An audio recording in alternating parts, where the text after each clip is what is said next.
Vamos dar início à nossa reunião. A gente já está com um certo número de participantes, então vou declarar aberta a nossa primeira reunião do ano. Primeiramente, na tribuna Marcos Araújo, presidente do período 2021-2022, classificação Ótica Varejo. É com grande alegria, com grande honra que eu recebo, nós nos recebemos, nessa primeira reunião do ano. Espero que, até que a gente volte às nossas reuniões presenciais, a gente possa prestigiar toda quinta-feira aqui, todos juntos, a gente falando os projetos dos clubes, dando dica, enfim, para que a gente possa progredir com novos projetos. E vamos começar um ano de 2022 aí bem atuante, com bastante motivação, tá bom? É uma honra muito grande estar com vocês, muita alegria. Então, agora, nas nossas quinta-feiras, daqui para frente, estaremos juntos aí a todos, tá bom? Sejam bem-vindos aos companheiros, às companheiras, ao nosso palestrante, Gurgel. Seja bem-vindo, que o senhor nos honrar com a sua presença e o seu bate-papo aqui com a gente, tá bom? Eu passo a palavra agora ao meu diretor de protocolo, Robert. Por favor, Robert. Boa noite, companheiro presidente Marcos. Na tribuna virtual hoje, substituindo o protocolo Luciano Nonardelli, e então você é o segundo protocolo da noite. Gostaria de me apresentar. Boa noite, meu nome é Robert Barbosa, sou do Rotary Club Rio de Janeiro, Ipanema, e a minha classificação é Construções e Reformas Sustentáveis hoje, dessa nossa primeira reunião de 2022. Então, eu gostaria, inicialmente, de fazer aqui uma saudação aos nossos rotarianos presentes, as companheiras rotarianas, e também, desde já, agradecer ao excelentíssimo senhor deputado federal Gurgel, que também é sargento da nossa querida Polícia Militar do Estado do Rio de Janeiro, é o coordenador da bancada fluminense da Câmara Federal, e que hoje vai nos abrilhantar com um bate-papo, com uma palestra, uma resenha sobre o impacto da segurança pública na economia e nos indicadores de qualidade de vida da sociedade. Seja muito bem-vindo, Gurgel, sinta-se em casa. Gostaria também de agradecer a presença aqui, desde já, ao Ricardo Monteiro, do Rotary Club Vesper, ao Carlos Evaristo, nosso companheiro de sempre, também rotariano, ao Flávio Cordeiro, que é do Rotary Club Garça, do Distrito 4.510. Muito obrigado pela sua presença. Nossa querida amiga Evelyn Góes e também a nossa querida militante de Ipanema, os Cachorreiros da Paz, a Ludmila Milito. Sendo assim, retorno a palavra ao presidente Marcos Araújo para dar continuidade à nossa reunião dessa noite. Muito obrigado. Obrigado, companheiro Robert, pela sua brilhante explanação com nossos companheiros todos. Como eu disse anteriormente, com uma grande satisfação que a gente começa a nossa primeira reunião. E eu abro agora aqui para o período de comunicações. Se algum companheiro tem alguma comunicação a fazer, sobre qualquer assunto, qualquer tema que queira falar. E mais à frente, acho que se der tempo ainda hoje, eu, junto com o Robert e o Cláudio da Cunha Vale, a gente só falar das nossas entregas das cestas básicas, com o nosso grande companheiro Monjardim, que nos apoiou, nos deu uma guarita lá que podemos guardar as cestas básicas que a gente pudesse vir pegar posteriormente e fazer a entrega, tá bom? Então, eu agradeço aqui a todos a presença de todos aqui. E abro aqui para quem queira fazer algum comunicado, que, por favor, faça-se presente. Gostaria de fazer um comunicado, presidente. Tá bom, Robert, por favor, seja à vontade. Bom, antes de fazer meu comunicado, só também registrar a presença aqui do nosso querido Vicente Bejar, do tenente-coronel Nunes e do major Curvelo, do nosso Ipanema presente, prestigiando a nossa reunião. Bom, o meu comunicado é só para também deixar registrado que todas as nossas reuniões elas são públicas, elas são gravadas. E, em seguida, ela sobe para o nosso canal no YouTube. Então, a gente ganha aqui, mas o mundo também ganha nos assistindo. Então, só para deixar esse registro, e também registrar, meu presidente, que nós, em reunião do Conselho Diretor do Rotary de Ipanema, decidimos que, a partir, né, de março, as nossas reuniões vão ser quinzenais. E nós voltaríamos hoje a ser presencial, mas, semana passada, nos reunimos e decidimos não nos reunir, né, até devido ao que a gente estava sentindo dessa questão aí, né, da virose da Omicron. E acho que a gente fez a escolha correta. Então, só deixar registrado aqui que o Rotary de Ipanema está voltando. Nesse mês de janeiro e fevereiro, vamos estar fazendo via Zoom as nossas reuniões e acreditando que, a partir de março, tudo vai voltar à normalidade. Nós vamos voltar a nos reunir no Clube Paysandu quinzenalmente em reunião presencial. Então, só para deixar registrado aqui, porque as nossas reuniões, as nossas palestras, elas ganham o Brasil e ganham o mundo, então é importante que as pessoas que assistam fiquem já sabendo do Rotary Clube de Ipanema, do nosso retorno. Obrigado, presidente. Obrigado, companheiro Robert. Antes de passar a palavra ao nosso companheiro Monjardim, para que ele faça as considerações dos palestrantes, aos que chegaram agora, antes de mais nada, eu queria agradecer ao Sargento Gurgel com a sua presença ao nosso clube, que muito nos honra, com um tema tão importante nas nossas vidas, né, da nossa cidade. Seja bem-vindo, tá, Sargento Gurgel, ao nosso clube, para você fazer a palestra. Fique à vontade, né, para que você possa explanar a sua experiência, a sua vivência nesse tema. E, evidentemente, quando terminar, a gente passa algumas perguntas para alguns companheiros que queiram fazer. Tá bom? Meu companheiro Monjardim, passo a você a palavra, que você faça as considerações ao nosso palestrante. Presidente Marcos, companheiros aí, Robert, todos os companheiros, nós também estamos hoje aqui reforçando o que o Robert falou, são prestigiados pelo comandante do 23º Batalhão, Coronel Nunes, ex-comandante do BOP também, e pelo nosso comandante do Ipanema presente. Falar do deputado Gurgel é uma alegria muito grande, porque é um amigo que eu ganhei há pouco tempo, porque há 3 anos atrás, quando o Ipanema Presente foi criado, o nosso comandante, na época que fundou o Ipanema Presente, colocou o deputado Gurgel no nosso grupo de WhatsApp do bairro, e eu reclamei na hora com ele. Falei assim, olha, você vem botar para o deputado aqui no grupo, o deputado vai fazer propaganda política aqui no grupo, em Ipanema só deve entrar para falar de política parlamentar que tenha serviços prestados à comunidade. Mas, no decorrer do tempo, nós fomos conhecendo o deputado Gurgel, e o deputado Gurgel se apresenta como uma grata surpresa desses dedicados, especializados na causa e com extrema inteligência naquilo que defendem, e por isso foram eleitos para o seu mandato. No seu primeiro mandato como deputado federal, o deputado Gurgel é conhecido politicamente como deputado Sargento Gurgel, nome originado pela principal função que exerceu e vem exercendo durante a sua carreira profissional como policial militar durante 17 anos, na qual sempre lutou por melhorias da corporação.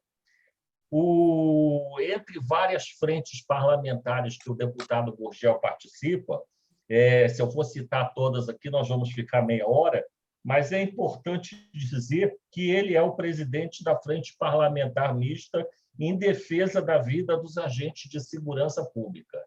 Ele tem uma série de projetos de lei em tramitação, um trabalho parlamentar voltado ao prestigiamento, à valorização da corporação policial, da polícia militar, e não só nesse trabalho, ele é especializado em segurança pública, formado em Direito pela Universidade Cândido Mendes, se especializou em Direito Público e Tributário e política de justiça criminal e segurança pública. E, além de pertencer a várias frentes parlamentares, presidente do Grupo Parlamentar Brasil-Chile, Grupo Parlamentar Brasil-União Europeia, Grupo Parlamentar Brasil-Costa Rica, ele é vice-líder do PL na Câmara dos Deputados e, atualmente, nada mais é do que o coordenador da bancada federal de deputados federais da Câmara. Então, toda a bancada federal do Rio de Janeiro dos nossos deputados é coordenada pelo deputado Gurgel. E não vou me deter muito nos detalhes do currículo dele aqui, porque são várias páginas aqui de graduação, pós-graduação, especialização na área de segurança pública. Agora, eu resumo isso tudo dizendo o seguinte: é uma figura extraordinária, de capacidade intelectual, é uma pessoa que sabe só somar amigos para multiplicar resultados. O Gurgel, onde ele aparece, permanece, faz amizade com as pessoas, acaba fazendo com que as pessoas conheçam o seu modus operandi, o seu trabalho e passem a ser suas admiradoras. Então, hoje, eu comento sempre com os nossos policiais dos projetos de segurança presente, os policiais da PM com quem a gente tem relacionamento. Hoje, se nós temos um defensor que tem um mandato parlamentar na defesa da segurança pública, das instituições de segurança pública e especializado no é o deputado Gurgel. Então, essa é a apresentação aí do nosso palestrante de hoje, meu presidente. Muito obrigado. Então, muito nos honra com tanta atributos, né? Tanta responsabilidade, viu, deputado? Então, eu, nesse momento, lhe passo a palavra, né? Que você nos brinde com a sua experiência, com a sua vivência, com a sua dedicação à nossa cidade, ao nosso município, que, né, como sempre, a gente sempre está passando por altos e baixos. Tá? Esteja à vontade, por favor, tenha a palavra. Seu microfone. Microfone. Muito obrigado. Estão me ouvindo? Então, nós estamos. Eu fico até envergonhado com a apresentação do Monjardim, porque ele realmente é muito gentil, né? Muito carinhoso, a forma como ele reporta aí a nossa pequena trajetória, nosso trabalho. Ele romantiza bastante, né? Eu sempre falo isso para ele. Mas obrigado, Monjardim, obrigado a você por esse carinho, por essa pessoa maravilhosa que você também é. Saiba disso, você tem um grande apreço aqui, uma pessoa que te admira muito, e é um grande prazer falar com o pessoal do Rotary. Eu venho já há 3 anos tentando demonstrar a importância da segurança pública para a sobrevivência da nossa sociedade, para a evolução da nossa economia, tentando demonstrar que os problemas que são causados, e a gente fica perdendo tempo, a gente não consegue, a gente fica enxugando gelo, é a palavra correta que se diz, porque a gente não consegue tratar a segurança pública como esse sistema complexo, difícil e com várias vertentes, que é a segurança pública.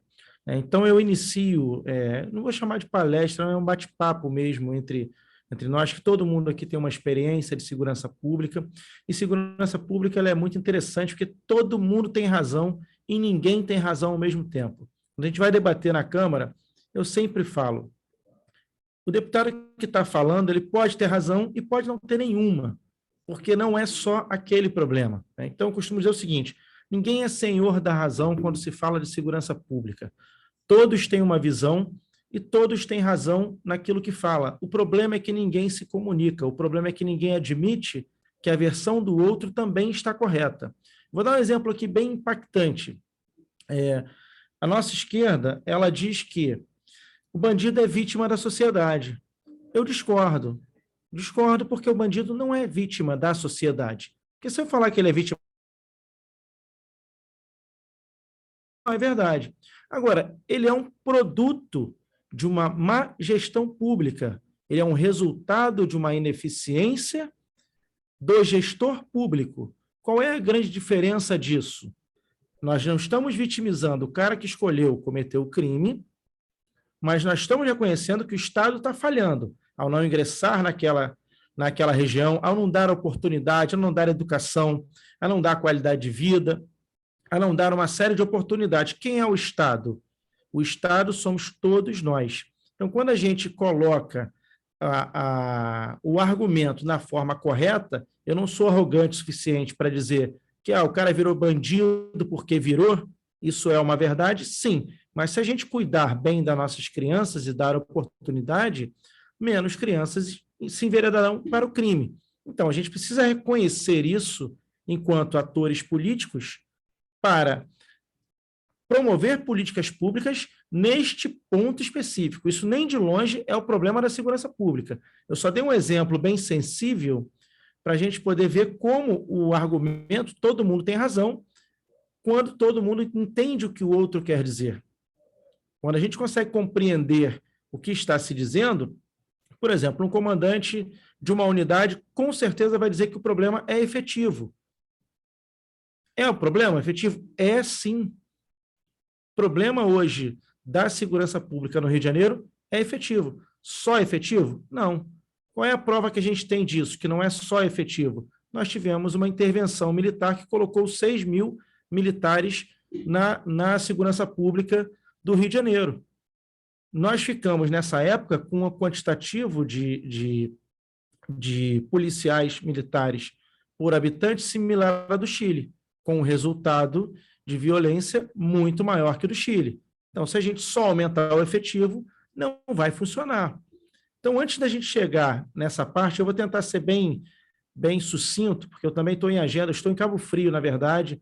Eu coloquei no meu horário aqui esse debate, porque é importante para mim, é importante que toda a sociedade compreenda e isso nos ajude a propor políticas que, de fato, vão funcionar para que a gente possa restaurar um pouco a ordem no nosso Brasil. Nós temos índices de guerra.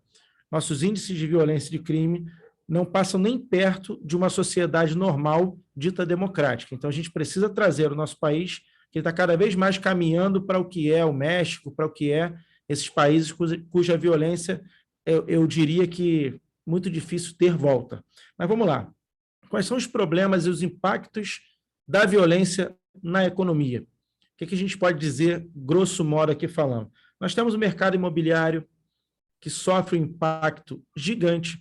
Nós temos hoje um problema grave no Rio de Janeiro, que é a milícia fracionando os terrenos e vendendo terrenos bem pequenos, que vai gerar mais ainda locais de difícil policiamento, que amanhã vai estar dominado por aquelas mesmas quadrilhas ou pelo tráfico de drogas. Então, nós temos o mercado imobiliário sofrendo muito com isso, e com o mercado imobiliário sofrendo com isso, a gente tem um processo de empobrecimento daquela região.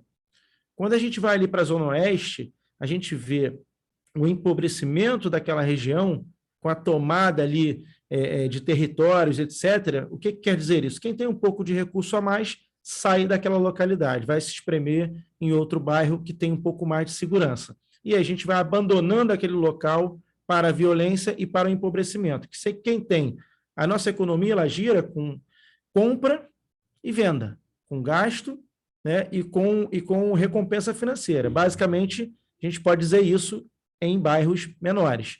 Quando você, que tem um carro, deixa de morar naquela localidade, você deixa de ir aonde? Deixa de ir no posto, deixa de ir no comprar peça, deixa de ir no mecânico. Então, você está empobrecendo aquela região que você está deixando por causa da violência, por causa de fracionamento irregular de solo, por causa de comércio ilegal de milícia, etc., e tráfico de drogas, enfim. O tráfico de drogas já está tomado, são regiões que já estão conflagradas. Estou citando muito milícia, porque a milícia está explorando hoje locais que não estão ainda totalmente tomados, mas que à frente vai acontecer uma ocupação irregular e a polícia não vai conseguir mais entrar naqueles locais. Então, nós estamos já prevendo um problema à frente. Nós temos, além dos territórios desvalorizados, uma sonegação muito grande em decorrência dessa grilagem, dessa ocupação irregular, etc., etc., etc. Então, nós temos áreas de difícil acesso, infraestrutura, policiamento, nós temos empresas deixando o Rio de Janeiro, por exemplo, aos montes por causa da violência. Nós temos o impacto no turismo. Quando a gente fala de turismo, por exemplo, nós temos a Torre Eiffel, ela recebe cerca de 6 a 7 milhões de turistas em um ano normal, fora de pandemia. Falando na pandemia, esse número deve estar bem reduzido. Mas em um ano normal, diria aí que 2019, ela recebeu a Torre Eiffel, só para a gente ter uma base, cerca de 6 a 7 milhões de turistas, o mesmo que o Brasil recebe de turistas externos, turistas que vêm de outros países. Quer dizer, grande parte desse problema, além de infraestrutura, além de tudo que a gente já sabe que tem, grande parte desse problema ocorre também da violência, ocorre também da nossa falta de dar segurança a esse turista. Se a gente pegar e fizer uma rotazinha, como é de costume, como tem em Gramado, como tem em outras cidades, que o camarada vai descer a Avenida Brasil, ou vai passar por São Gonçalo, ou vai passar pela própria Dutra, você já tem índices de violência ali alarmantes, que vão afastar nossos turistas, caso nós tentássemos fazer dessa forma. É uma coisa também que eu defendo, que seria um instrumento de economia nossa. Estou falando um pouco rápido, porque eu costumo conversar presencialmente de vídeo, ela é um pouco, me deixa um pouco meio perdido aqui, mas vamos lá, estou tentando me organizar aqui para a gente poder, depois nas perguntas a gente organiza melhor, né? Então vamos lá. Pra você ter uma ideia, em 2019, números exatos, a Torre teve 6,2 milhões de turistas externos. E aqui, no Brasil, tivemos 6,3 milhões. Quer dizer, nós temos, não estou falando da França, não, estou falando só da Torre. Não me refiro à França inteira, não. É só a Torre Eiffel recebeu o mesmo número de turistas que o Brasil. E eu diria que 40% a 50% disso tem a ver com a violência que o turista enfrenta aqui. Quando você sai do país, quem costuma sair do país aqui sabe que a primeira coisa que falam, o Brasil é lindo, o Rio é lindo, mas a violência lá é muito grande, eu tenho medo de ir. Isso aí é recorrente, a gente sabe que isso é recorrente, né? Sem contar indústria e comércio. Eu vou dar um exemplo pequeno do comércio para que a gente possa fazer uma reflexão e eu passar aqui para as possíveis soluções que eu acredito, sem desconsiderar as outras, mas para que possa surgir também perguntas para que fique mais dinâmico aqui. Bom, o que está acontecendo? É a falta de emprego que gera violência ou é a violência que está gerando a falta de emprego? Quando você tem um comércio ali com 4, 5 pessoas trabalhando, eu tenho certeza absoluta que em muitos lugares esse comércio não se sustenta por causa do crime. Eu tenho um relato de que farmácias assaltadas cerca de 10 vezes num único mês. Mercadinhos, padarias. Chegou ao absurdo, às vezes, de 5 assaltos numa semana. E o cara fala, não consigo mais. Ele fecha as portas. O que está acontecendo ali? A violência está acabando com os empregos. E ali ainda tem um outro fator também, que alguns grupos citam muito, que é a má distribuição de renda. Quando você pega aquele dono daquele mercadinho, aquele dono daquela farmácia, ou aquele dono daquela padaria, e ele perde o seu negócio, ele não só demite 4 pessoas, recoloca 4 pessoas no balcão de desemprego, ele também vai. Ele vai também ocupar uma vaga de emprego ali, e com certeza o emprego ele vai ganhar menos do que ele ganhava naquele comérciozinho dele. Então, você está também trabalhando ali com a má distribuição de renda. Então, a violência ela vem destruindo o nosso Brasil e as nossas formas de recuperação da nossa economia. É o que eu tento chamar a atenção. Se a gente não resolver esse problema, a gente não vai avançar nas outras áreas. Nós estamos agora com essa questão do Santos Dumont e do Galeão. Muitas pessoas, às vezes, não escolhem o Galeão por medo de passar na linha vermelha. Isso é concreto. As pessoas, quando vão vir ao Rio de Janeiro, tentam passagem para o Santos Dumont. Agora, tudo bem que os voos nacionais eles estão reduzidos para o Galeão. Mas quando estava normal, eu lembro que as pessoas me ligavam e perguntavam, eu tenho que ir para o Santos Dumont, porque se eu passar pela linha vermelha, a linha vermelha está violento demais. Então, para você ter uma ideia de como impacta aí, a violência em todos os setores da economia. E o Rio de Janeiro vem sofrendo muito com isso, muito. Ele deu uma esfriada agora, nesses últimos 2 anos, por causa da pandemia, mas nós temos esse problema que vai voltar e vai voltar com força total assim que a nossa economia estiver 100% girando em sua capacidade. Eu digo pela pandemia. Já não está fácil, mas quando voltar 100%, acredito que seja pior e a gente tem problemas maiores ainda. Bem, o que eu falo para os governantes, e aí eu falo para presidentes e governadores, que segurança pública eficiente, ela custa caro. A ineficiente custa o dobro. Então, quando de fato entendermos que segurança pública eficiente é caro, sim, tem que investir, blindar viatura custa caro? Custa, mas a perder o policial custa muito mais. Num cálculo simples, R$50 mil para se blindar uma viatura protegeria cerca de 8 vidas. São 2 policiais que passam por turno em cada viatura, numa escala normal, padrão de batalhões, que é 12 por 24, 12 por 48. R$50 mil por viatura. Uma vida daquela perdida vai blindar umas 200 viaturas, no mínimo, com o que vai custar para o Estado. Fora que a morte do policial ela tem o aspecto financeiro, ela tem o aspecto psicológico, porque abala toda a sociedade, abala os demais policiais em volta, ela tem o aspecto desestimulador, porque o policial não quer mais sair, e o aspecto de impotência da sociedade. Então, você tem vários resultados de uma única morte, além da dor para a família, claro, que é a maior e mais sensível de todas. Eu estou tentando trazer para um lado, para que a sociedade enxergue que todos perdem. Quando um policial deixa de ser o centro de segurança daquela localidade, como aconteceu, se você olhar, por exemplo, a Avenida Brasil, tem que ter uma viatura ali em Coelho Neto, uma viatura a cada 200 metros, senão o pessoal vem e rouba ali.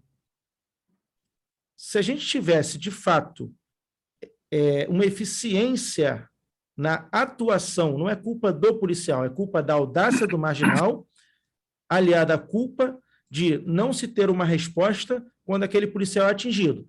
Porque se a vida do policial fosse colocar,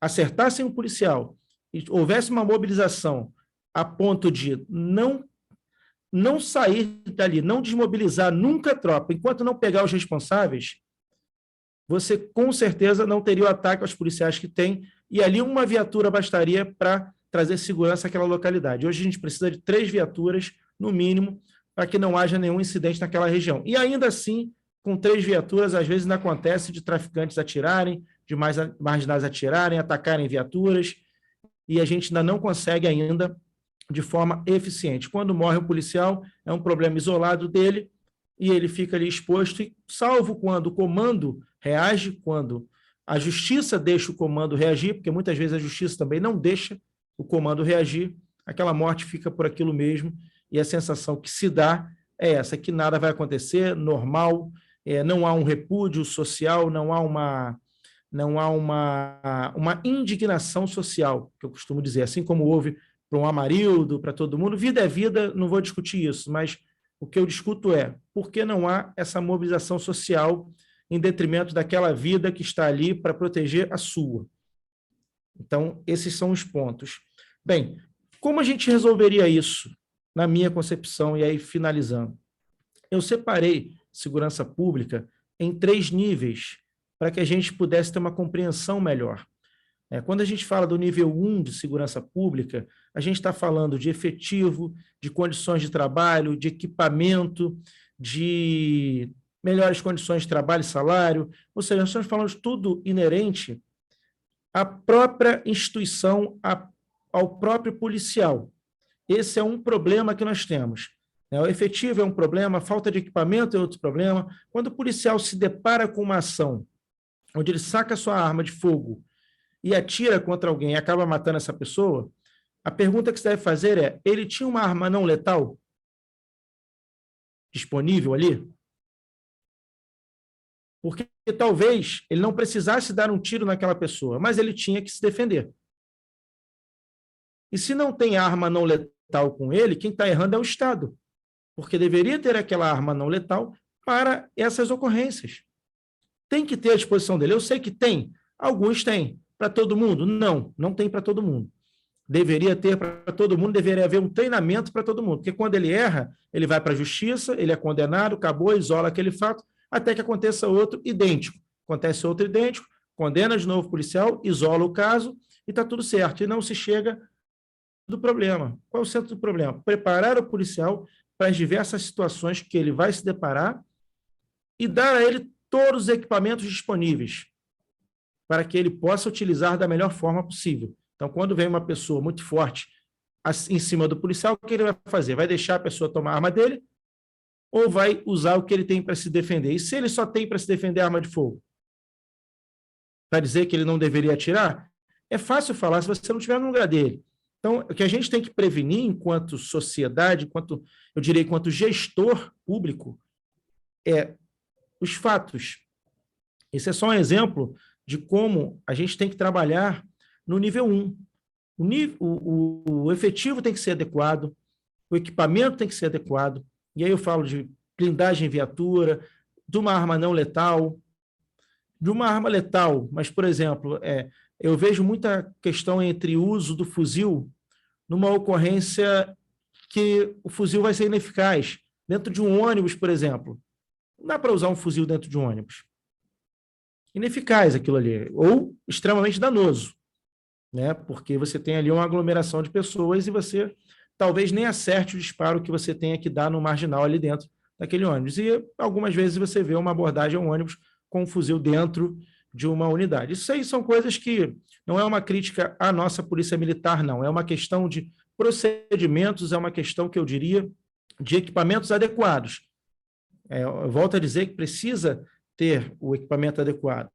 Quem entende do que eu estou falando, os policiais que estão presentes, sabe que o cara vai ter uma pistola ali também. Mas se ele já tiver com o fuzil atravessado, ele vai entrar com o fuzil atravessado.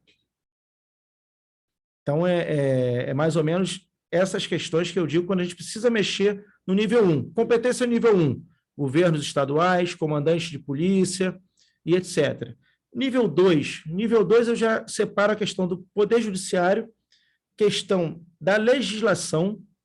Nós temos uma legislação obsoleta, nós temos uma progressão de regime muito fácil, nós temos essas saidinhas, saidão de Natal, saidão de não sei das quantas, muito fácil.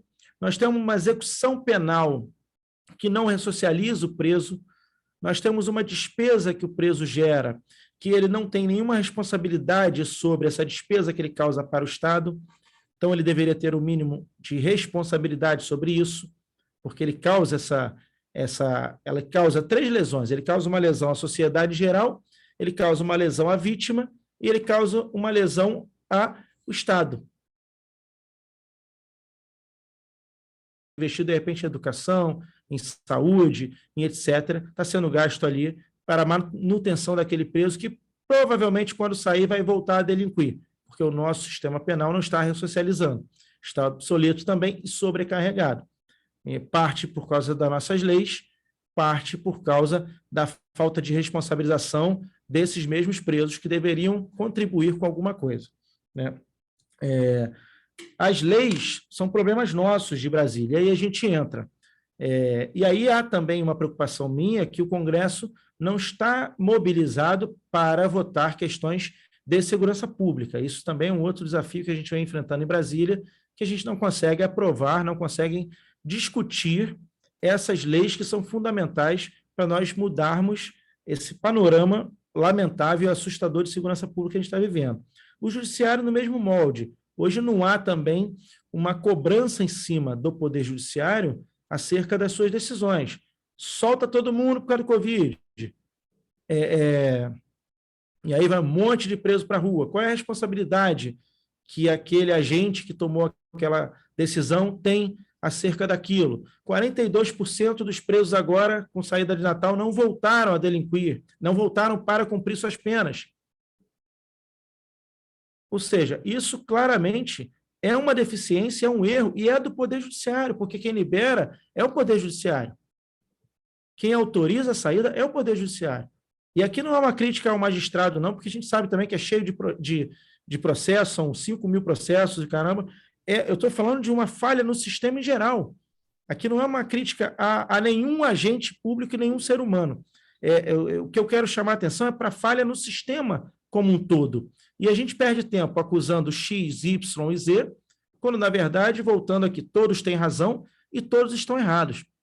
Essa é a abordagem que eu quero dar à segurança pública. Ainda nesse nível 2, a gente fala, por exemplo, de reincidência.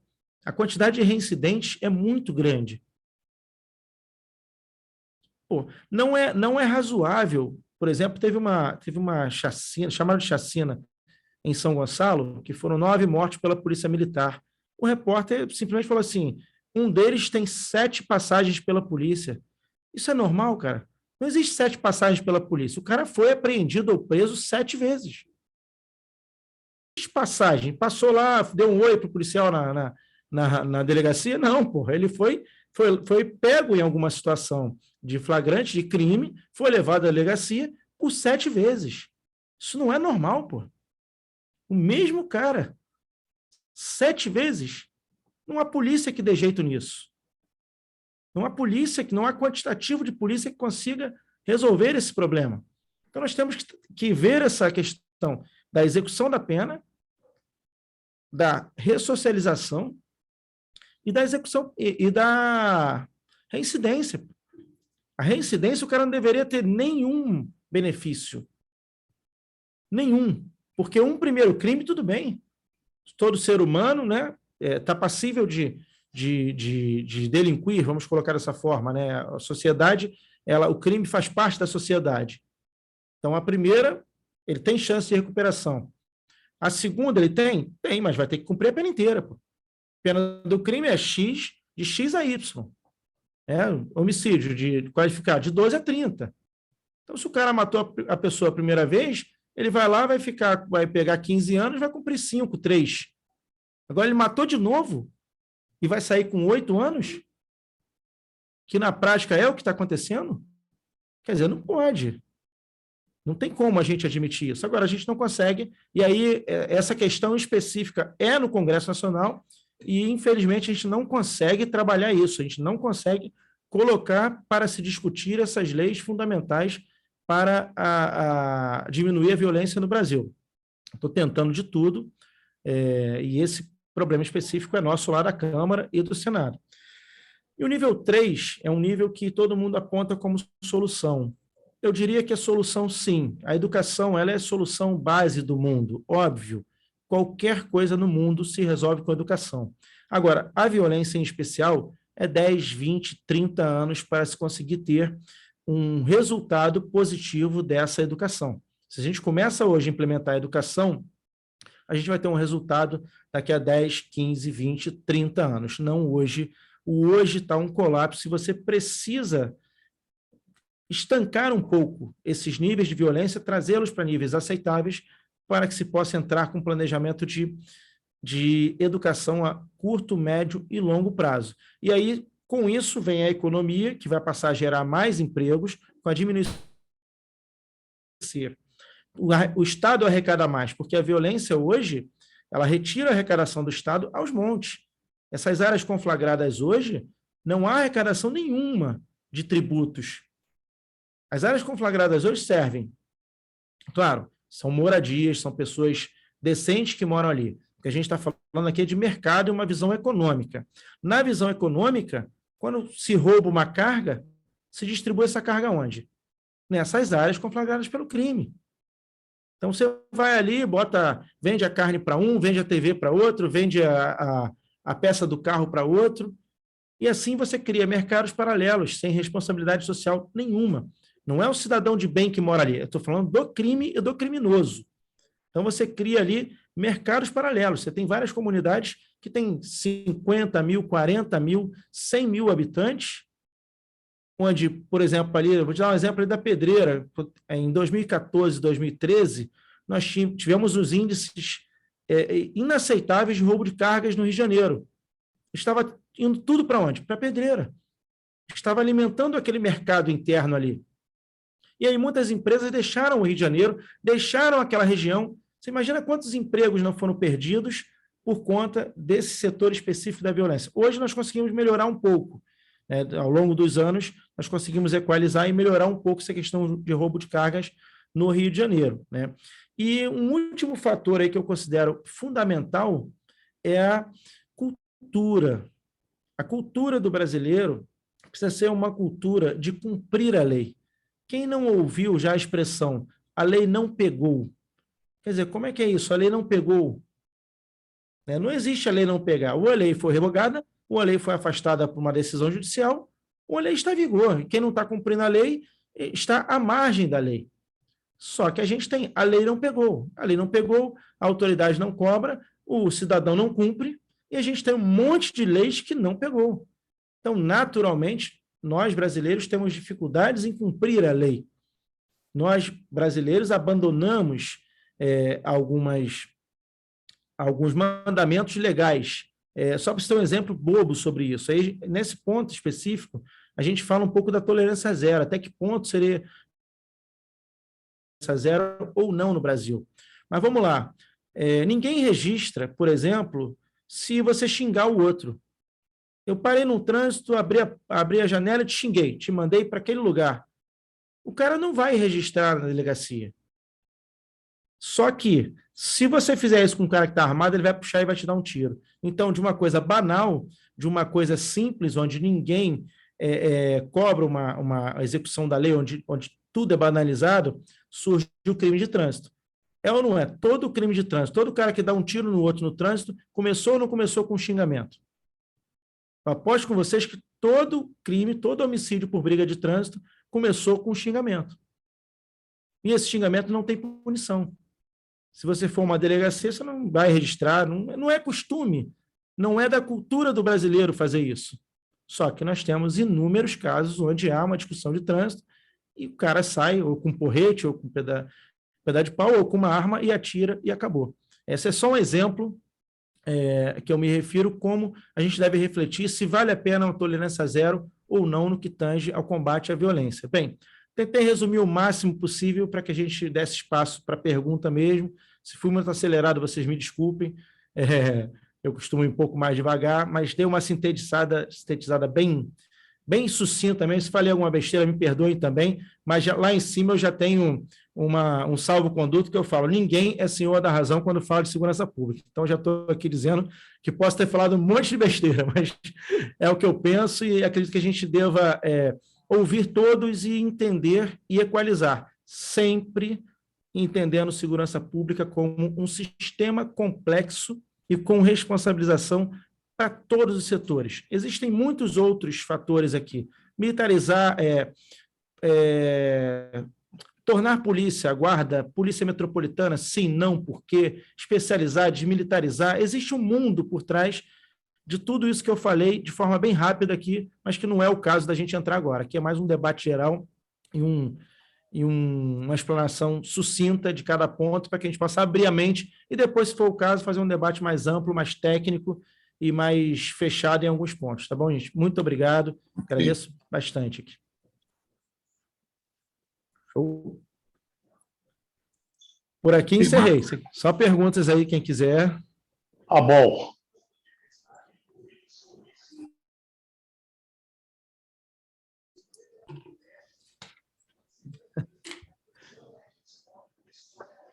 Vamos às perguntas, companheiro. Então, já tem duas pessoas escritas. Primeiro, o Abol. Por favor, Abol, pode fazer. Deputado, parabéns. Você fez uma imagem verdadeira. Foi muito bom. Entretanto, eu sou militar das Forças Armadas, aposentado. Lá, como você tem conhecimento, não existe impunidade. O primeiro defeito que nós temos, eu não sei se essa é a solução, é o nosso, efetivamente, judiciário. O nosso judiciário é o responsável pela impunidade do país. E quando nós não mudarmos, nós não vemos nenhum setor da justiça apresentar no Congresso um projeto para acabar com a impunidade que existe em todo o país. E a impunidade leva a essa situação que estamos agora. Infelizmente, eu já tenho um pouquinho mais de 25 anos, eu não vou pegar esses 30 anos que você disse que vai melhorar. Eu não acredito que vai melhorar com isso se não acabar com a impunidade. Muito obrigado. Obrigado, Abol. Eu passo a palavra agora ao nosso companheiro Robert, que ele queira fazer uma pergunta.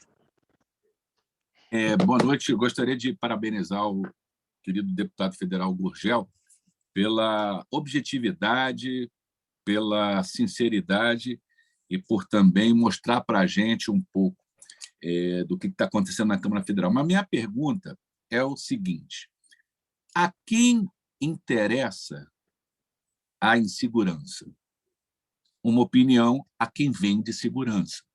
Isto é, hoje as maiorias das empresas que vendem segurança, elas estão na mão de policiais civis, policiais federais,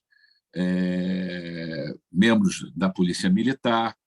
Obviamente que a gente sabe que o funcionário público não pode ter empresa, mas todos nós sabemos que isso aí acontece.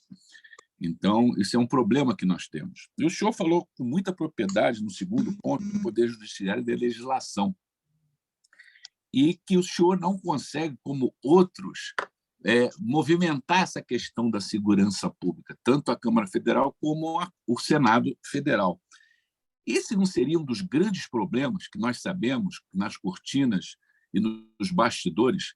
É um problema de você enfrentar um grupo tão grande que hoje vende segurança, e essa questão da insegurança também, se não está por trás. Obviamente que eu estou falando isso aqui de uma forma com muita tranquilidade dentro do Rotary, até o senhor também, como um excelentíssimo senhor deputado, mas o que me deixa assim doído, não só como Vossa Excelência, mas as outras, é que você quer fazer, na qualidade de deputado federal, nosso representante, e não consegue, porque são forças ocultas, ou essas forças, que o lobby é muito grande. Como é que é o seu sentimento em relação a isso, deputado? Eu queria, desde já, lhe desejar muito sucesso, porque são pessoas como o senhor que a gente vê querer e ter essa total transparência de não conseguir, mas nós que somos empresários, nós que estamos no dia a dia na rua, sabemos que o grande problema é esse, porque nós temos empresas. Se a milícia não vai lá para cobrar, a gente tem que fechar o comércio. Se a gente não ajudar determinadas questões de segurança pública também para passar lá em frente ao nosso negócio, e que às vezes tem que tomar um café da manhã, um almoço ou janta, então o empresário hoje ele está refém, tanto seja da ordem pública, que é uma coisa velada, como também o senhor colocou com muita propriedade da milícia. Essa não é uma pergunta, sei que o senhor não pode tecer com profundidade, mas gostaria de saber o seu sentimento em relação a isso, por favor. Bem, vamos lá. Eu não acho que tenha lobby de empresas de segurança. Pelo menos eu, por exemplo, nunca fui procurado por nenhuma empresa de segurança. O que eu acho é que o mercado ele acaba trazendo pessoas interessadas em explorá-lo. Então, como a gente tem um monte de empresa de segurança, a gente tem demanda para aquilo. Se você colocar assim, eles se aproveitaram deste mercado, pode até ser. Está mais perto, conhece, entende, vê uma oportunidade ali e coloca uma empresa. O legal ou ilegal, ou sendo sócio cotista, ou enfim.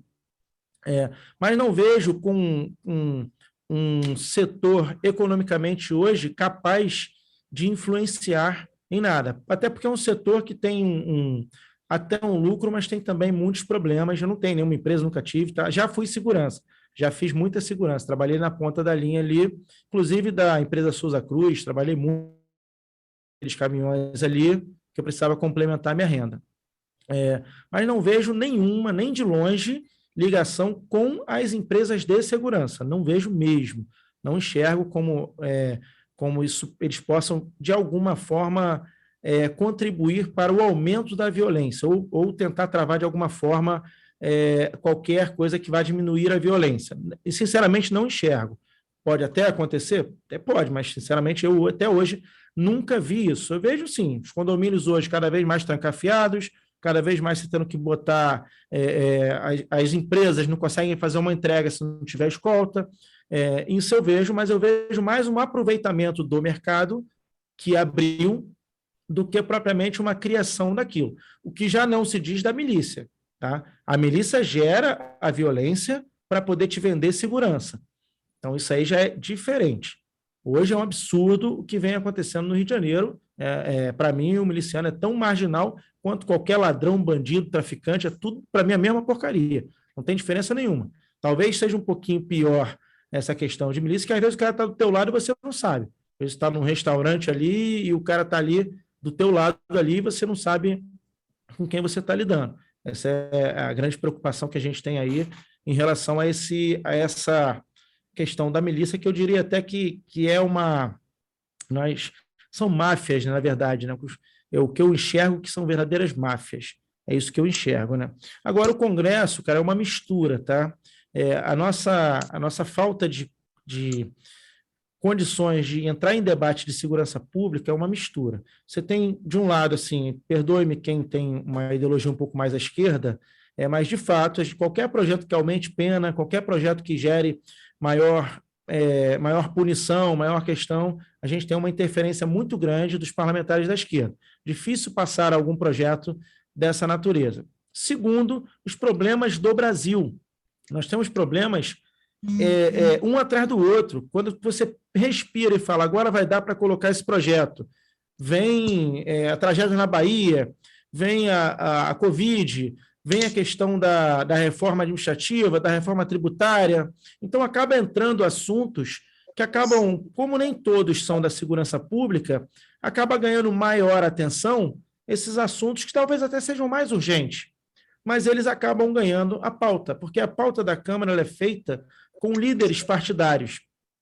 Os líderes se reúnem, o colégio de líderes se reúne, e ali eles decidem o que entra em pauta e o que não entra, o que vai ser colocado em plenário para ser votado e o que não. E dentre esses líderes, você não tem um líder da segurança pública, você não tem um líder que tem interesse em colocar matérias penais para serem discutidas. Você tem diversas militâncias ali, o setor agropecuário, setor econômico, etc., etc., mas não tem ali um líder que coloque em pauta a questão da matéria penal. Aí só se vota a matéria penal quando tem repercussão. Quando tem alguma coisa que choca o país, aí entra em pauta qualquer projeto daquele ali que chame atenção para aquele problema específico de crime, de violência, etc. Então, pelo pouco que eu estou na Câmara, o que eu tenho percebido é isso. Não consigo te dizer se há um interesse, se há uma maldade. Eu não vejo maldade, eu vejo aqueles parlamentares que são contra, que se mobilizam com muita força, se mobilizam mesmo, atrapalham mesmo, né? E aqueles parlamentares cuja prioridade não é segurança pública, cuja a prioridade não está naquilo, a prioridade dele é outra, é econômica, é tributária, enfim, da área da enfermagem, etc. Assim, são várias, cada um ali representa um segmento, né? E o segmento da segurança pública, apesar de ter eleito vários deputados, ainda não é o suficiente para que possa se gerar um debate, porque, além disso, ainda tem essa questão. Eu tenho essa visão, porque eu fui policial militar por 17 anos da ativa, tenho pós-graduação em segurança pública, fiz uma faculdade de Direito e li muitos livros, participei de muitos debates, muitas palestras na universidade, e ouço todo mundo, seja qual for o seu fundamento. Isso que você me falou agora, por exemplo, apesar de eu achar que não tem nada a ver, vou pesquisar, vou me aprofundar, vou dar uma olhada nisso para ver se, de repente, tem algum fundamento aí, não sei.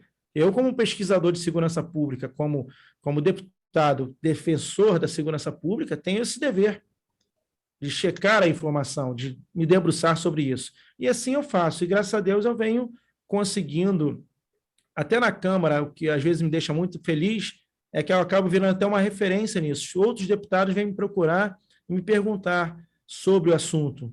Deputado, o que você acha? Você que entende dessa área, vamos fazer isso, fazer aquilo. Então, isso está avançando. Acho que, com o tempo, nós vamos conseguir, sim, destravar todas essas pautas que a gente tem de segurança pública. Mas, o que eu volto a dizer, não adianta a gente não fazer uma força-tarefa. Não adianta.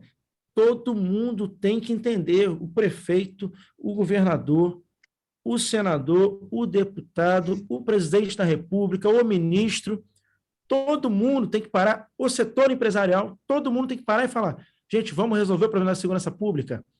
O Poder Judiciário, cada um faz o seu, a gente consiga um avanço significativo. Senão a gente não vai conseguir. Vamos dobrar o efetivo da Polícia Militar no Rio, beleza.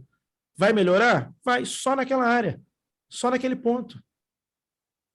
Todos os outros problemas que vão gerar de novo a volta para o status quo de violência, vão continuar em volta dele. E daqui a pouco a gente perde aquele efetivo de novo, diminui o efetivo de novo, e não chegamos a lugar nenhum. Se a gente não tapar os buracos, não adianta encher o reservatório, né? Falando de uma maneira bem simples, para que todos possam compreender, né? A gente fecha a torneira e fala, resolvemos o problema do vazamento, mas está cheio de goteiras. Então, daqui a pouco, você, de novo, tem esvaziamento daquele reservatório e com a torneira fechada, achando que resolveu o problema. Mais ou menos isso que a gente tem visto aí em segurança pública que tem acontecido, né? Ok, deputado, muito obrigado aí. Muito esclarecedor e parabéns aí. Sucesso sempre aí no seu mandato. Obrigado, amigo. Ótimo, então. Agora a gente tem o nosso companheiro Monjardim, que quer fazer uma pergunta. Monjardim, por favor, esteja à vontade. Eu gostaria só de citar 3 itens que é importante todos terem conhecimento também, que são trabalho do deputado Gurgel, e talvez por ele ter focado muito no geral na segurança pública, ele não comentou. Mas o deputado Gurgel merece nossos aplausos também, porque atualmente ele tem feito um trabalho surpreendente para a implantação das escolas cívico-militares aqui no estado do Rio de Janeiro. Então, estão em fase de implantação quase 5 escolas cívicos militares. Ele está à frente desse trabalho, defendendo essa causa. Boa parte das emendas parlamentares dele desse ano foram destinadas ao apoio, ao financiamento de uniformes e trabalho das escolas cívicos militares. Recentemente, também, o deputado pode informar com mais precisão, foi aprovado ou pela Comissão de Constituição e Justiça da Câmara, ou direto no plenário virando lei, uma lei do deputado que torna ato terrorista o assassinato de policiais, o que é uma situação importante também para a tropa, para a corporação, porque cria uma tipificação penal mais rigorosa para esses absurdos dos bandidos assassinarem policiais, principalmente quando eles estiverem no exercício do trabalho deles, né? Então, eu achei importante citar isso. E para nós do Rotary, que temos muitos empresários do Rotary, eu gostaria aqui de dar um depoimento também, que recentemente foi encaminhada uma medida provisória pelo próprio presidente Bolsonaro ao Congresso, onde, num artigo dessa medida provisória, acabavam-se com os cartórios de pessoas jurídicas em todo o Brasil e centralizavam os registros das empresas simples, juntas comerciais. Isso ia ser muito ruim para o empresariado, porque, primeiro, aumentava a burocracia dos registros de novas empresas, centralizando na junta e aumentando, com isso, a burocracia. Segundo, isso ia aumentar em 30% os impostos das empresas simples, empresas de prestação de serviços, consultórios dentários, escritórios de advocacia, que iam passar a recolher 30% a mais de impostos e não se registrarem no cartório de pessoas jurídicas e passarem a se registrar nas juntas comerciais. Quando a nossa assessoria do SPC levantou esse problema, porque a gente acompanha sempre a tramitação dos projetos no Congresso, como aqui na Leste, que afetam o empresariado, nós procuramos o deputado Gurgel e o senador Portinho. O senador Portinho, quando foi votada a medida provisória no Senado, fez uma emenda nos atendendo e, com essa emenda dele, conseguimos tirar esse artigo da votação do Senado. O Senado excluiu esse artigo da votação da medida provisória e a matéria foi para a Câmara. Na Câmara, aconteceu lá uma situação esdrúxula, de um deputado do sul do país apresentar o substitutivo, que acabou mudando tudo que foi votado no Senado, e incluindo de novo o tal artigo que acabava com os cartórios de pessoas jurídicas. Com a ajuda do deputado Gurgel desse circuito, vocês devem ter acompanhado há uns 2 meses atrás no meu Instagram, que nós fizemos um jantar em Brasília em homenagem ao deputado Gurgel, ao senador Botinho, porque quando isso foi aprovado na Câmara dos Deputados, com substitutivo desse deputado do Sul, não me recordo o nome, nós precisávamos, então, recorrer a outro expediente, recorrer para que o próprio presidente Bolsonaro vetasse o artigo da própria medida provisória dele, mostrando a ele que ele foi induzido a erro pela área econômica, incluindo um artigo que acabava com os cartórios de pessoas jurídicas. E, graças à ajuda do deputado Gurgel, nós conseguimos levar esse pleito ao presidente Bolsonaro, e o presidente Bolsonaro nos atendeu vetando o artigo da própria medida provisória dele, que acabava com os cartórios de pessoa jurídica.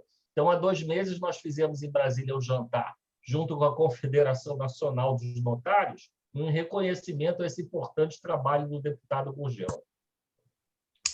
Bem, obrigado, irmão Jardim. Eu estou aqui, inclusive, por causa disso, né? Eu vim tratar com o prefeito de Búzios sobre a escola cívico-militar, né? Você falou da escola cívico. Uma delas é aqui em Búzios, aí de lá eu vim aqui para Cabo Frio para encerrar com uma reunião com o pessoal nosso que a gente tem aqui. A escola cívico-militar vem resolver também um dos problemas que a gente tem, que é dar maior oportunidade a quem deseja esse ensino ao seu filho. Quem não deseja, tem as escolas tradicionais para isso. Quem Deus quiser, eu vou conseguir implementar pelo menos uma em cada município. Com essas 5 agora, últimas, são 18 que nós temos no Rio de Janeiro hoje, 18 escolas cívico-militares, que desde que eu peguei esse projeto, conseguimos fazer.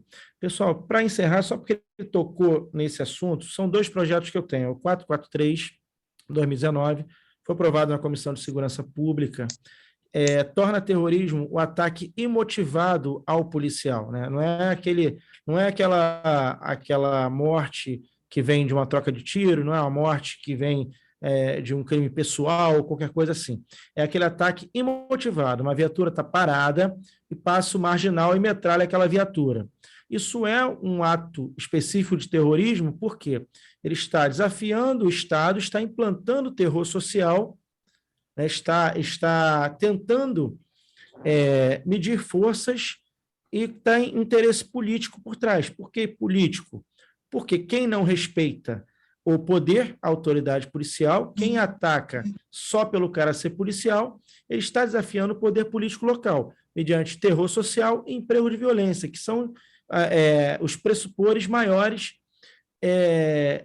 do crime de terrorismo. Esse projeto vem sendo muito bem aceito na Câmara. Ele sofreu algumas variações que outros poderes quiseram incluir também os ataques a eles nessa modalidade de ser colocada como terrorismo, que é a questão do juiz, do magistrado, do promotor público, etc. Se a gente conseguir, a gente acaba com essa cena lamentável que a gente teve, por exemplo, em Nova Iguaçu, há um tempo atrás, os marginais passarem, metralhando a viatura, tirarem a vida de 2 policiais, sem chance de reação, sem motivação pessoal nenhuma, somente pelo fato de atacar o Estado, somente pelo fato de implantar o terror. Um outro projeto que merece atenção é que pode até sofrer algum questionamento de constitucionalidade, mas eu acho válido, onde eu dobro a pena do criminoso que cooptar o menor para cometer um crime. Hoje você tem um problema que é o seguinte: você leva um menor para cometer um crime e, se der algum problema, foi ele que cometeu. E aí ele assume toda a responsabilidade. Morreu alguém, foi o menor que matou. Isso já está mais do que batido em qualquer organização criminosa. Se você coloca um menor ali, você sabe que não dá nada, então você leva ele para roubar o carro com você, leva ele para traficar com você. Se der algum problema, ele vai lá, levanta a mãozinha, fui eu, libera os outros, e ele, no máximo, se for muito ruim, se reincidente, vai ficar 3 anos no internato. Vai ficar 3 anos lá no DEGASE, lá com o pessoal do DEGASE, com medida socioeducativa. Então, eu dobro a pena do maior que tiver envolvido no crime com o menor. Esse projeto meu, ele mais o maior que cooptar o menor para esse tipo de crime, para crimes violentos, né? Porque se o menor não vai responder, ele tem que responder no lugar do menor. Isso tira a vantagem de ter o menor no crime. Então, quando você tira essa vantagem, você tira essa cooptação de menores para cometer crime. Então, vai cometer o crime menor que der para a bandidagem mesmo, que quiser ser criminoso mesmo. Porque os demais que hoje são aliciados para atuar como tráfico, para atuar no roubo propriamente dito, não vai ser mais vantagem para o criminoso. Então, merece uma atenção também do grupo, que a gente consiga discuti-los, e para mim não tem problema nenhum. Se tiver que aperfeiçoar o projeto, a gente aperfeiçoa. Eu não tenho problema nenhum em discutir, achar a melhor solução para isso que a gente está vivendo. Agora, eu acho que nós temos que fazer isso porque nós não temos mais para onde ir. Nosso Rio de Janeiro está sitiado, e se a gente não der uma solução agora, a gente não vai ter outra alternativa senão fazer a malinha e deixar o Rio de Janeiro, porque já está muito difícil de se conviver nesse estado maravilhoso que nós temos, estado lindo, com tudo de bom, com tudo de maravilhoso, mas a gente está perdendo ele para o crime organizado. Nós estamos perdendo nossa qualidade de vida, nossa economia para essas organizações criminosas, para essas máfias, essas quadrilhas e esses criminosos. E eu estou muito preocupado de verdade com o rumo que está tomando a nossa segurança pública no país, em especial no Rio de Janeiro. Tá ótimo. Foi muito boa a sua explanação. Temos agora o nosso companheiro Vicente, que quer fazer uma pergunta. Vicente, você tem a palavra. Meu presidente Marcos, meu grande deputado, nós somos aqui do estado de São Paulo, distrito 4.510, aqui perto de Bauru, e nós militamos 23 anos numa polícia civil, hoje nós somos empreendedores na área de seguro. Eu quero parabenizar o deputado, como deputado e como policial militar, que, aliás, foi na medalhinha de muitas coisas que a gente tem até hoje. E o estado de São Paulo não é diferente. Não tem policial, viatura é complicada e assim vai. Mas, deputado, uma pergunta que não me quer calar. Hoje, como cidadão do lado de cá, aposentado como policial civil e empreendedor na área de segurança, de seguro. Você não acha que dentro da nossa parte de políticos, antes de ter todo mundo num lugar só, eu sei que tem partidos diferenciados, um vem de segurança, outro vem de educação, cada um quer defender o seu pãozinho de cada dia. Mas você não acha que dentro da política, eu tenho perguntado para mim mesmo, a miséria não pode acabar?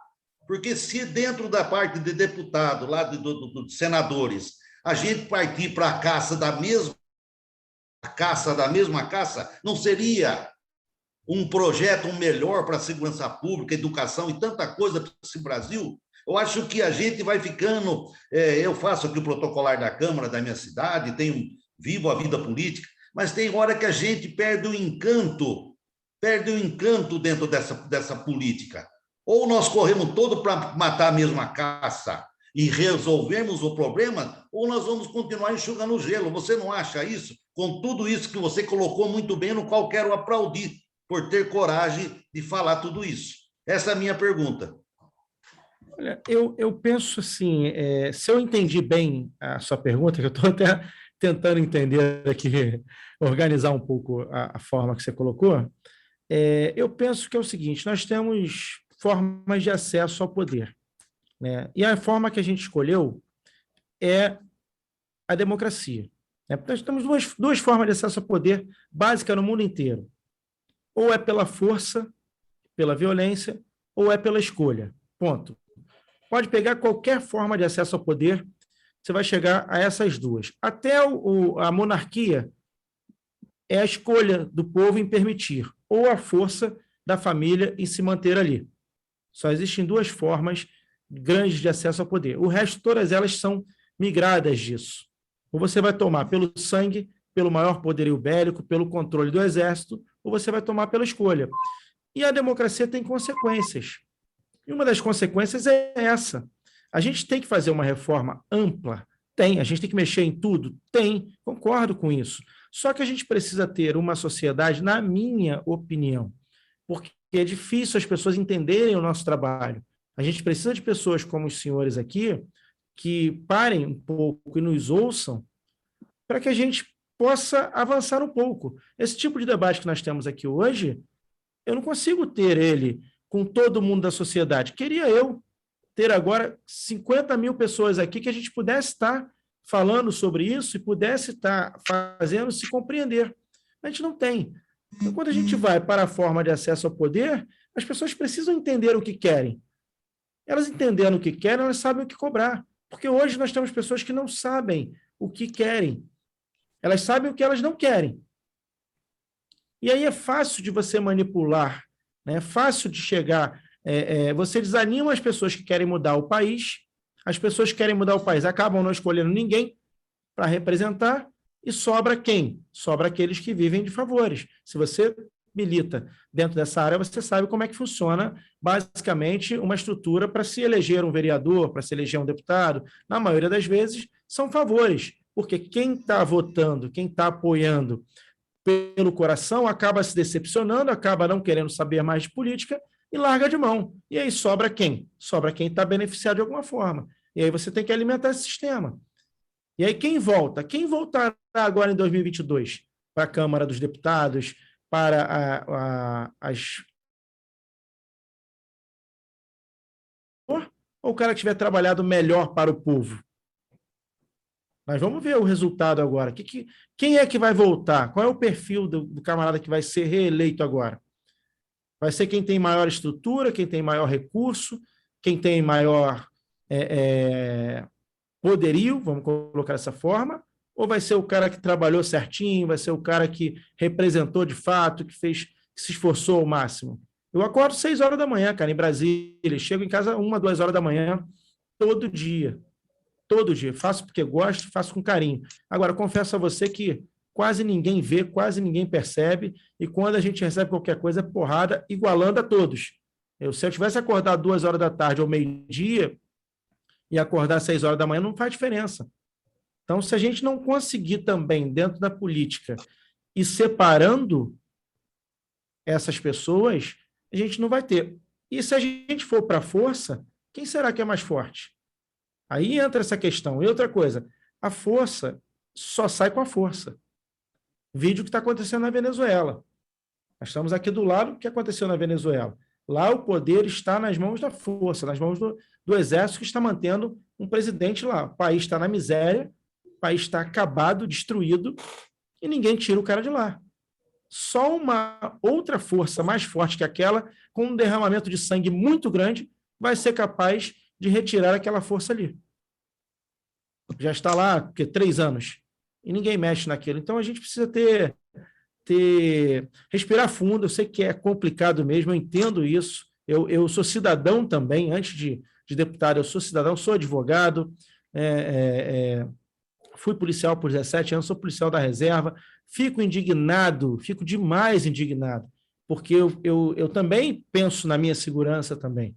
Quando a gente enfrenta determinados grupos, a gente para e pensa, porra, essa merda, desculpa o palavrão, está toda contaminada, cheia de facções, cheia de máfia mesmo nessa porra, e você aqui batendo de frente, botando a cara, e para a gente também não é fácil, entendeu? Mas a gente precisa muito do povo consciente, do povo atento e do povo sabendo o que quer. Acho que esse é o maior desafio que a gente tem para consertar o nosso país, de fato, no que tange ao poder que os representa. Os problemas que a gente está tratando aqui de segurança pública, eu falei mais ou menos o que eu acho que precisa fazer para solucionar. Já a classe política, não tem como. Eu ainda acho que a escolha é o melhor caminho. Eu ainda acho que poder escolher quem você coloca lá dentro, eu acho que abrir mão disso é muito perigoso para qualquer sociedade. Essa é a minha opinião. Mas gostei da sua resposta, viu, deputado? E outra coisa, a gente conta com pessoas igual a você para que realmente discuta dentro dessa parte de políticas isso que você disse. É isso que a democracia nos faz, né? Mas parabéns, eu fico contente de saber que tem um deputado que, aliás, fala a língua da gente, que hoje eu até me senti... Parabéns. Obrigado, Vicente. Obrigado, companheiro Vicente. Eu passo a palavra agora ao nosso companheiro Cláudio da Cunha Vale. Por favor, Cláudio. Cláudio. Opa. Estamos aí. Deputado Gurgel, parabéns pela fala, pelas reflexões. Eu acho que, se Deus quiser, eu também sou muito positivista, entendeu? E acredito em mudanças, né? Porque eu acho que depois da tempestade vem sempre a bonança. Por um lado, eu vejo o Rio de Janeiro hoje melhorando em muitas coisas, mas eu queria levantar outra coisa que eu acho que nós temos um grande culpado também por isso tudo, que é a mídia. A mídia hoje, infelizmente, se alimenta muito mais do ódio do que do amor e propaga isso de uma forma muito feroz para todos nós, que às vezes não temos muitas opções. E ela acaba te fazendo pensar como ela quer que você pense. E isso está estragando muito, sabe, o nosso desenvolvimento. Porque o Rio de Janeiro, você deve saber, hoje está voltando à propriedade. Terminamos um ano de governo com um ano com 17 bilhões em caixa, sabe, com orçamento já iniciado em janeiro, dia 2 de janeiro, sabe? Grandes empresas estão voltando para o Rio, como a Nissan, grande trabalho como Porto Açu, sabe, a Magalu, entendeu? Então, nós estamos buscando um estabelecimento de vanguarda, sabe, em relação aos outros estados. Mas eu acho que a mídia ela prejudica muito mais o Rio de Janeiro, porque a nível de violência outros estados estão muito piores. Mas nós daqui levantamos demais. Então, aí é que fica uma briga difícil, né, de entender, entendeu? Esse troca-troca, para poder falar bem do Rio, é preciso dar alguma coisa em volta para isso. Então, eu acho que isso está estragando muito e muito o nosso Rio, o nosso desenvolvimento econômico, os nossos trabalhos para fazer. Essa reflexão eu gostaria de deixar aí, mas parabéns e siga nesse trabalho belo, nós estamos aí juntos. Obrigado. Está ótimo, companheiro. Eu vim aqui em nome de todos, deputado Gurgel, agradecer a sua excelente explanação, pelo menos me esclareceu em bastante aí o seu esforço, né, que você tem, assim bem como os outros representantes do povo que estão lá na Câmara lutando. E realmente é uma briga gregoriana, né? Você acordar cedo, enfim, remar contra a maré não é fácil, não é fácil. Eu parabenizo aí pelo seu esforço, agradeço a sua presença aqui com a gente, com um bate-papo tão bacana. Espero que você volte mais vezes e nos brinde com mais temas aí, evidentemente segurança e outros temas aí para nos esclarecer. Muito obrigado. Eu passo a você agora o nosso certificado, peço ao Antônio que coloque, da sua participação na palestra. Certeza, seja sempre bem-vindo aqui ao clube. Você será sempre bem-vindo. Eu vou perturbar o Bom Jardim posteriormente, mais à frente um pouquinho, para que você volte aqui e nos esclareça, tá? Muito obrigado pela sua presença, tá bom? Eu que agradeço a todos. Obrigado, tá? Eu passo a palavra aí ao Robert, que quer dar uma palavrinha, e agradecer, diante de todos, a presença, né? E passa a palavra aqui ao nosso companheiro Robert do protocolo. Robert. Uma boa noite, meus companheiros. Para finalizar a nossa reunião no protocolo dessa noite, eu gostaria de agradecer imensamente ao excelentíssimo senhor deputado federal Gurgel pela brilhante palestra, por ter sido extremamente transparente e ter esclarecido as perguntas aqui de quem esteve presente. Então, muito obrigado. A casa está aberta. Com certeza, mais no meio do ano, vamos fazer uma presencial, porque esse é um assunto que realmente é muito interessante para todos nós. Gostaríamos também de, primeiro, agradecer a todos que participaram na nossa sala. Tivemos para mais de 30 a 40 pessoas que passaram na nossa sala aqui e também no canal do YouTube. Então, agradecer pela presença e deixar registrado aqui algumas pessoas que estiveram conosco nessa noite. Obrigado ao Ricardo Monteiro, ao Carlos Evaristo, ao Flávio Cordeiro, nosso companheiro do Distrito 4.510. Muito obrigado, do Rotary Clube Garça, a Evelyn Góes, a Ludmila Milito, ao Vicente Bejar, ao Tenente Coronel Nunes pela presença conosco aqui, ao Major Curvelo, a Andréa Góes e também ao Major Crivelldi, que é o comandante do Tijuca presente. Então, eu gostaria de encerrar a minha participação com o protocolo dessa noite, ao qual vou passar a palavra ao presidente para fazer o encerramento da mesma, desejando a todos vocês um bom retorno aos seus lares, né, um bom jantar, e deixo aqui o último recado de nós, da minha pessoa como protocolo, né? Preste atenção ao que está fazendo. O ontem já lhe fugiu das mãos. O amanhã ainda não chegou. Vacine-se, use máscara e um bom final de semana a todos. Muito obrigado, presidente. Muito obrigado a todos. Obrigado, companheiro Robert, pelo excelente protocolo de hoje. Volto a agradecer ao nosso palestrante, tá? a sua explanação tão brilhante. Eu cumprimento a todos os companheiros e companheiras que estiveram aqui presentes. Muito obrigado por esse prestígio na nossa primeira reunião do ano. Tá bom? Uma boa noite a todos, bom descanso, bom retorno agora aos seus afazeres do lar ou quem estiver voltando para casa. Tá? Uma boa noite a todos e fiquem com Deus, gente. Tudo de bom. Tá? Boa noite, eu bato a palma aqui como se fosse o sino aqui da gente. Tá bom? Obrigado, gente. Um abraço, Gurgel, tudo de bom. Muito obrigado pela sua explanação. Abraço, tchau, tchau.